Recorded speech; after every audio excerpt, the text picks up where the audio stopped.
como se escucha adentro en los túneles para llegar a la presa de Zimapán.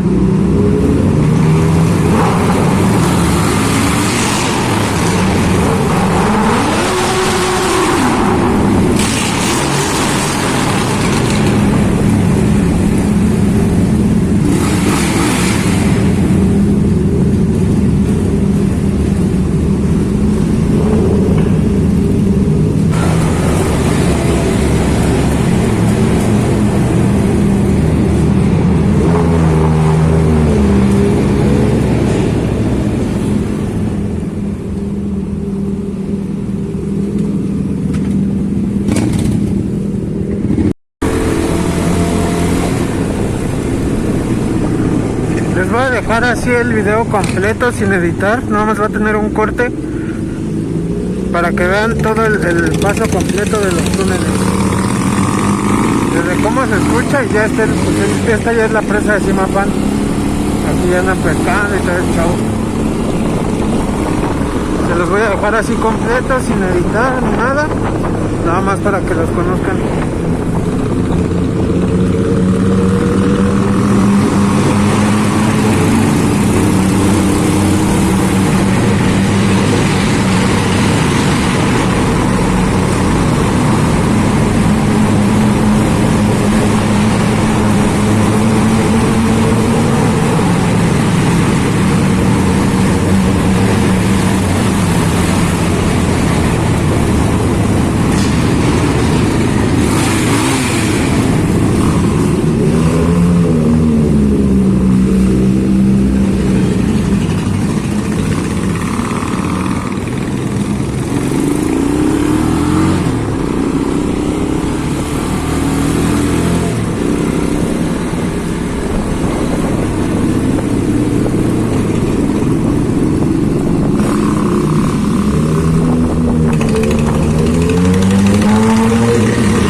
Espero que no se sature tanto el audio y sí puedan distinguir un poquito cómo se escuchan todas las motos en el túnel. La verdad es que es una chulada. Y aquí ya vamos a bajar.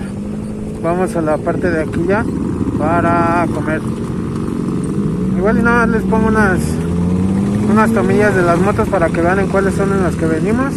Y ya aquí ya vamos a bajar. Hay como una pequeña palapita ahí y pues aquí venden de comer y ese show. Nada más les pongo unas tomillas de las motos y fuga.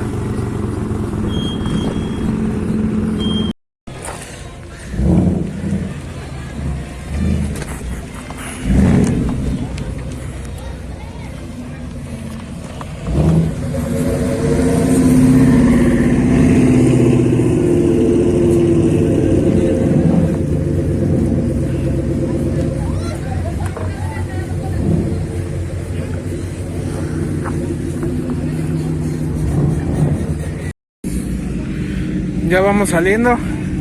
Ya comimos. Nos echamos una chevecilla y ya vamos para afuera. Ya vamos de regreso para Querétaro ahora sí. Y ya los demás que están aquí también ya se van. Así es que nos vemos en el siguiente video.